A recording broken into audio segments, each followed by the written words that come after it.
Hola, mi nombre es Fernanda Quinteros, kinesióloga delegada del equipo COVID local de la comuna de Buin, y hoy en esta cápsula vamos a hacer una pequeña introducción a los conceptos claves de la estrategia de testeo, trazabilidad y aislamiento de casos. A modo de introducción, hablaremos sobre lo que es el COVID-19. El nuevo coronavirus, conocido como COVID-19, es una cepa de la familia de los coronavirus que no se había identificado previamente en humanos. La familia de los coronavirus son causantes de enfermedades o cuadros clínicos que van desde el resfrío común hasta enfermedades más graves como la insuficiencia respiratoria aguda grave. Es importante entender que el periodo de incubación de este coronavirus es el tiempo que transcurre entre que se produce la infección por el virus y la aparición de los primeros síntomas de la enfermedad. Este periodo oscila entre 1 a 14 días, pero en general los síntomas aparecen en torno a los 5 o 7 días. Introduciremos ahora los conceptos claves en torno al concepto de caso.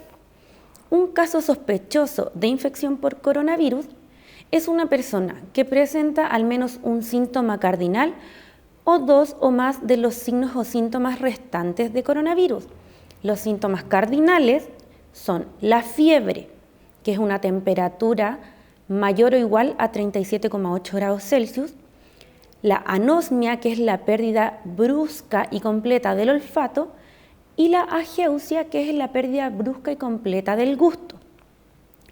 Los signos o síntomas restantes son las náuseas, vómitos, tos, congestión nasal, disnea o dificultad respiratoria, anorexia, que es la pérdida del apetito o disminución del apetito, la respiración acelerada, también llamada taquipnea, la odinofagia o dolor de garganta, mialgia, dolor muscular, la cefalea o dolor de cabeza, debilidad general o fatiga, dolor de tórax, calosfríos y diarrea. ¿Qué es importante con respecto en torno a un caso sospechoso? Es que cuando este paciente consulta a médico, ya sea consulta médica particular o servicio de urgencia, se realiza una notificación en el sistema de vigilancia epidemiológica del Ministerio de Salud, por lo que se hace necesario y obligatorio la realización ya sea de un test de antígeno o un examen PCR. Caso probable. Existen 4 definiciones de caso probable de COVID-19. El primero es por nexo epidemiológico. Un paciente, caso probable por nexo epidemiológico, es un usuario que tuvo contacto estrecho con un caso positivo de COVID-19 y desarrolló síntomas en los 14 días posteriores al último contacto. Existe también un caso probable por resultado de laboratorio. Caso probable por resultado de laboratorio es una persona que cumple la definición de caso sospechoso, o sea, presenta un síntoma cardinal o dos o más de los signos o síntomas restantes y en su resultado de laboratorio PCR tiene un resultado no concluyente o indeterminado. Luego está el caso probable por imágenes. Es una persona que cumple con la definición de caso sospechoso y tiene imagen en una tomografía axial computarizada o TAC de tórax sugerentes a COVID-19. Esto indicado por el médico radiólogo. Y existe también la definición de caso probable fallecido, que es una persona ya fallecida en ausencia de un resultado confirmatorio por PCR, pero su certificado de defunción establece que la infección por SARS-CoV-2 como causa básica de muerte o factor desencadenante. Y finalmente, la definición de caso confirmado de infección. Existen 2 definiciones o 2 causantes de ser caso confirmado de infección. La primera es una persona viva fallecida con una prueba PCR positiva. O una persona que cumple con la definición de caso sospechoso, o sea que presenta síntomas COVID y obtiene una prueba rápida de antígenos positiva. ¿Cuál es la diferencia entre un PCR y un test de antígeno? El test de antígeno es una prueba rápida que se realiza, como mencioné previamente, cuando la persona tiene signos o síntomas de COVID. Se realiza este test que tiene un procesamiento rápido de entre 10 a 30 minutos y entrega el resultado. El examen PCR es una muestra que se realiza y se envía al laboratorio para procesamiento y el resultado puede estar entre 1 a 4 días. Ambas se realizan de la misma manera mediante un hisopado nasofaríngeo. Para términos de manejo de casos, cuarentena y aislamiento, el caso probable y confirmado se manejan de la misma manera. Vamos ahora con la última definición de contacto estrecho. Se define como contacto estrecho quien estuvo en contacto con un paciente confirmado o probable, si el caso es sintomático, 2 días previos al inicio de síntomas hasta 11 días después, y si esta persona fue asintomática, el caso índice, son 2 días previos a la toma de muestra hasta 11 días después. ¿Cuáles son las categorizaciones de contacto estrecho o puntos a tener en cuenta? Es una persona que tuvo contacto cara a cara a menos de 1 metro de distancia con un caso positivo probable. Compartir un espacio cerrado por 2 horas o más en lugares tales como oficinas, centro de trabajo, colegios, entre otros. Cohabitar o pernoctar en el mismo hogar, unidad territorial o recintos similares tales como hostales, internados, instituciones cerradas, hogares de ancianos, hoteles, residencias, viviendas colectivas, recintos de trabajo o el mismo terreno. El traslado en cualquier medio de transporte cerrado a una proximidad menor a 1 metro por 2 horas o más y brindar atención directa a un caso probable o confirmado por un trabajador de salud sin los elementos de protección personal recomendados. Es importante mencionar que todas estas definiciones son cuando no existe un uso correcto de mascarilla, ya sea sin mascarilla, con mascarilla de tela que no protege contra la transmisión del virus o con la mascarilla mal utilizada. Vamos a hablar un poco sobre algunas definiciones sobre variante Delta. ¿Qué es lo importante? ¿Cómo saber si una persona tiene una variante Delta? Cuando las personas se toman un examen PCR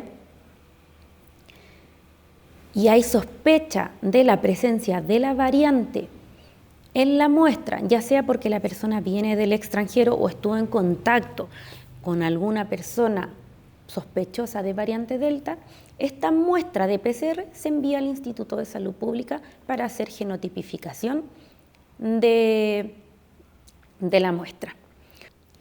Existen mutaciones genéticas identificables en el análisis de la PCR que nos puede indicar la posible presencia de variante Delta.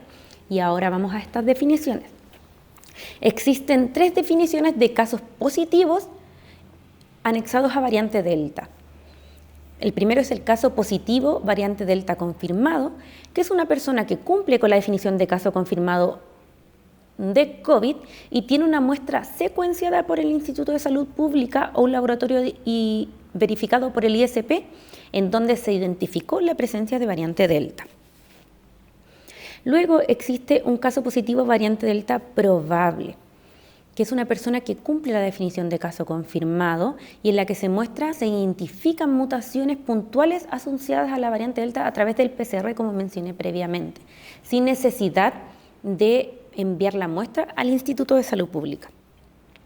Y luego existe un caso positivo con nexo epidemiológico variante Delta, que es una persona que cumple la definición de caso confirmado y es contacto estrecho de otra persona que ya es confirmado o probable de variante Delta, que son los mencionados previamente.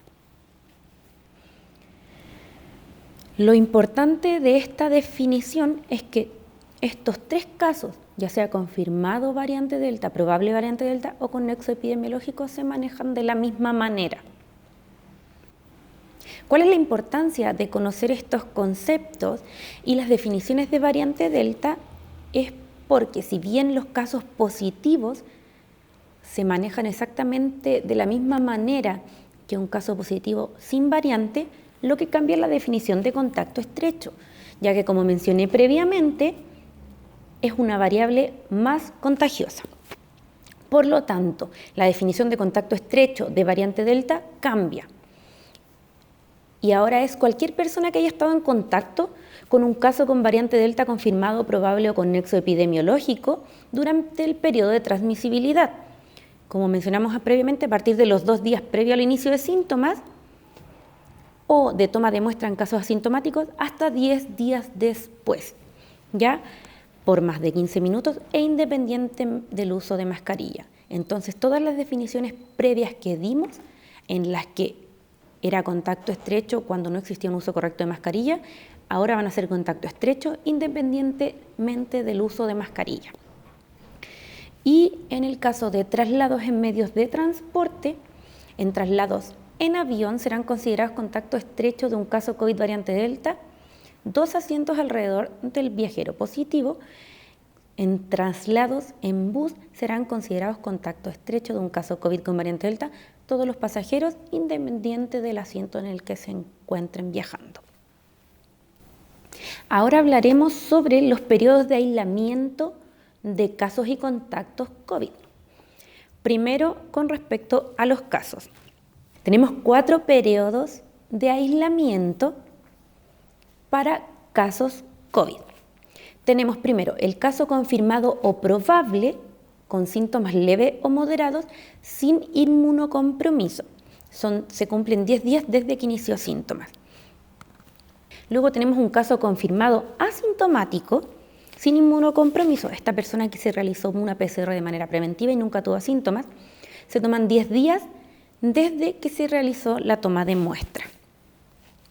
Luego tenemos un caso confirmado o probable con síntomas severos, o sea, un paciente hospitalizado, sin inmunocompromiso, son 14 días desde el inicio de síntomas. Y luego tenemos un caso confirmado o probable inmunocomprometido, son 21 días desde el inicio de síntomas.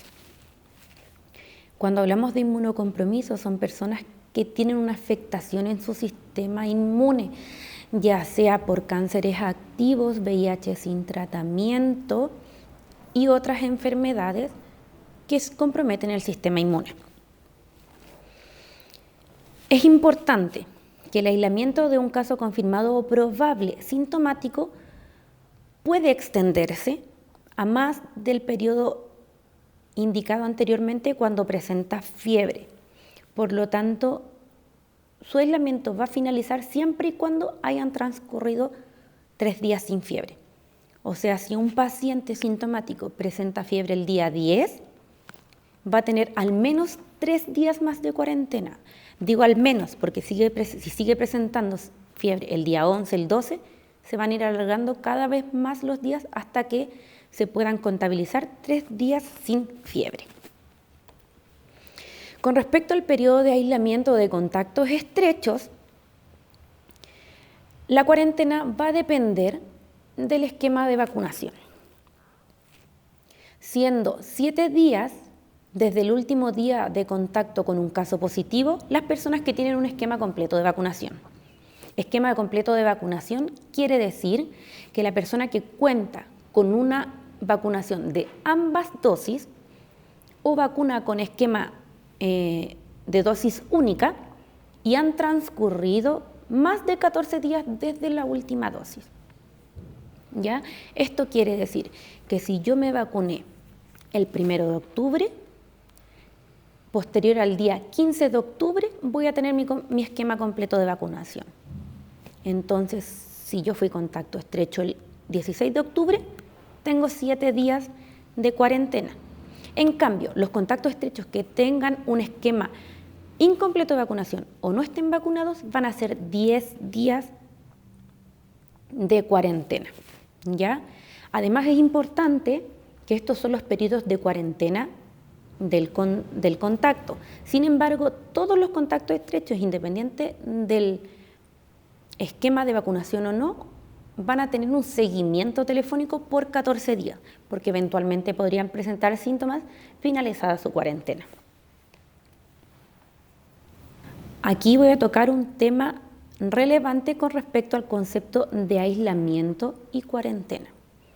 El aislamiento lo deben realizar los casos confirmados o probables. Esto quiere decir que deberían utilizar una pieza individual, idealmente con baño individual o en su defecto un baño compartido, siempre y cuando se puedan cumplir las medidas de higienización de este como corresponde. Y por otro lado, la cuarentena que deben cumplir los contactos estrechos es quedarse en su domicilio, no salir del domicilio. Ya no necesariamente estar en una pieza individual. Sin embargo, la recomendación es aislar al caso positivo y los contactos estrechos mantener también distanciamiento entre ellos, porque eventualmente un contacto estrecho podría transformarse en caso. Y luego todos los demás contactos estrechos volver a ser contacto estrecho de este nuevo caso y las cuarentenas se van a extender por periodos más prolongados. Ahora, nos enfocaremos en las funciones de la estrategia de testeo, trazabilidad y aislamiento de casos, en sus siglas TTA, cuyas funciones es realizar acciones de testeo, trazabilidad y aislamiento de pacientes COVID confirmados, sospechosos y probables y sus contactos estrechos, dirigido principalmente por la Seremi Metropolitana de Salud y asistido de manera local por los gestores de la red asistencial y la red de atención primaria en salud en la comuna de Buin. Esta estrategia local de la atención primaria en salud está dirigida por el equipo de COVID local y propone como primer paso anticipar la pesquisa de todos los casos mediante la búsqueda activa, el diagnóstico precoz, en conjunto con la implementación de un sistema de trazabilidad y aislamiento de todos los casos sospechosos. ¿Qué quiere decir esto? Los puntos principales es la realización de estas búsquedas activas en puntos estratégicos de la comuna, realizando test de PCR preventivos, y el diagnóstico precoz va dirigido a la educación de la población con respecto a la sintomatología sugerente COVID para que tengan una consulta temprana y se pueda identificar la presencia de COVID de manera oportuna y así realizar un aislamiento efectivo.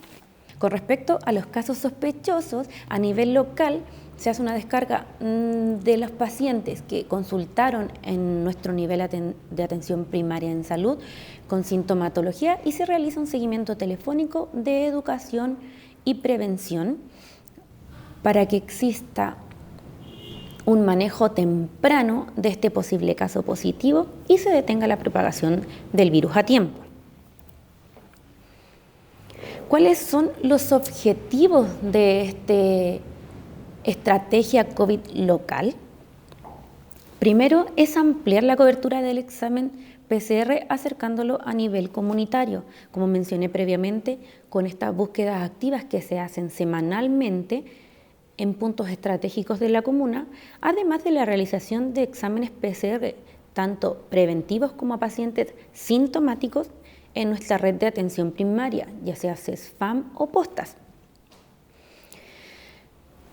Además de disminuir el tiempo que transcurre entre la detección de un caso positivo y la investigación epidemiológica.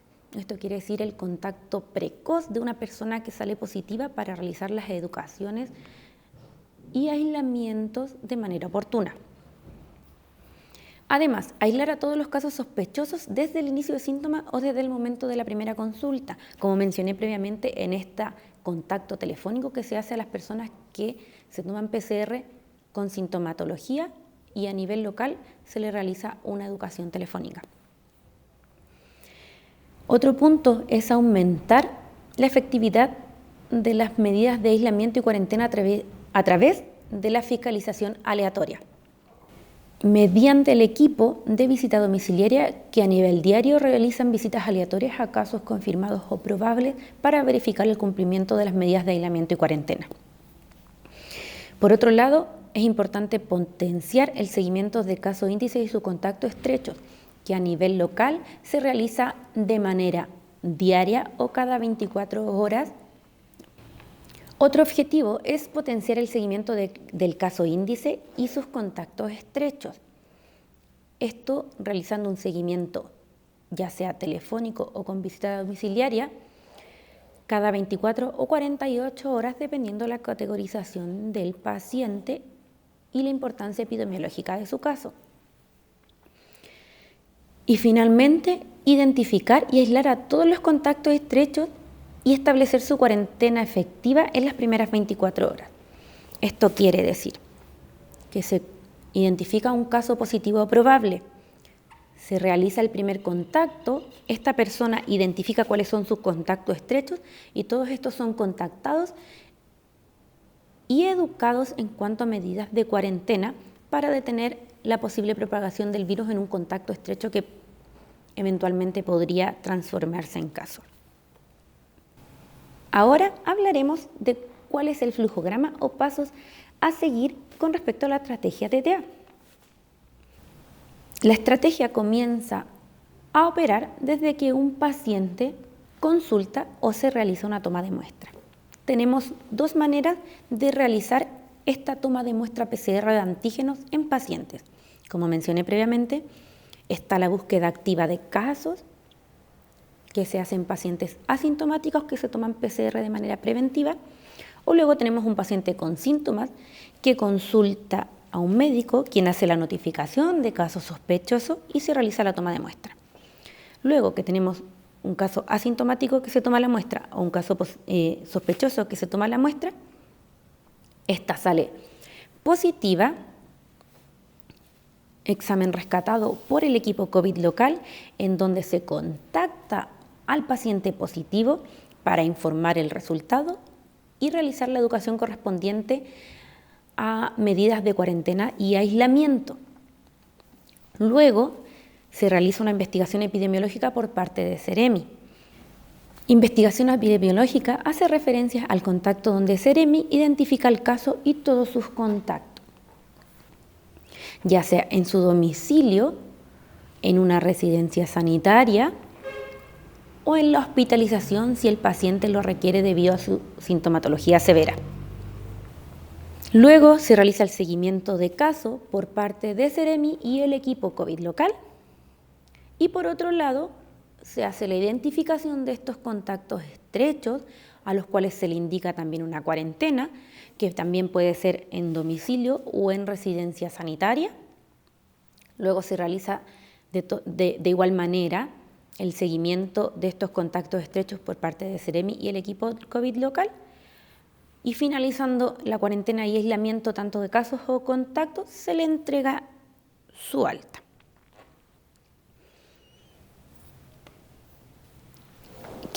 ¿Por qué es importante realizar un seguimiento tanto de casos como contactos? Respecto a los casos, es para identificar de manera precoz signos o síntomas de alarma que requieran una atención inmediata. Y en caso de los contactos estrechos, es importante pesquisar de manera oportuna la aparición de síntomas en contactos estrechos que sugieran que el contacto está contagiado. Otro punto importante respecto al seguimiento a nivel local es las prestaciones de salud para casos y contactos, en donde el equipo COVID local puede gestionar evaluaciones médicas para casos o contactos, PONASA o PRICE, gestionar canastas de alimentos, vales de gas y atención oportuna de todos estos casos y contactos que están en una situación de riesgo. Y finalmente hablaremos sobre la importancia de contar con estos agentes comunitarios de trazabilidad, en donde se realizará un programa de capacitación para dirigentes y actores claves de los territorios de nuestra comuna con el objetivo de generar una contraparte territorial la cual facilite el acceso de la comunidad al trabajo del equipo COVID local de la comuna, en donde estos monitores tendrán algunas funciones esperables, las cuales serán conocer y transmitir en la comunidad información clave respecto al tratamiento de la pandemia, al tratamiento y manejo, hacer llegar dudas y consultas de la comunidad hacia el equipo COVID local, ayudar con temas propios de trazabilidad, rastrear contactos estrechos, entre otros. Y de igual forma, en los encuentros territoriales realizados de manera periódica, se espera recoger la opinión de los dirigentes para ser incluidas en el programa de capacitación. Y si surgen recomendaciones sobre otras funciones y roles de agente comunitario, estas se incorporarán en las capacitaciones finales, siendo este un trabajo colaborativo entre el equipo COVID local y estos agentes comunitarios, para hacer un trabajo colaborativo entre el equipo COVID local y los agentes comunitarios de trazabilidad para acercar a la población nuestra estrategia. Agradecemos a todos por su interés y participación. Como equipo quedamos completamente abiertos a cualquier duda o consultas que tengan y estén a nuestro alcance resolver. Muchas gracias.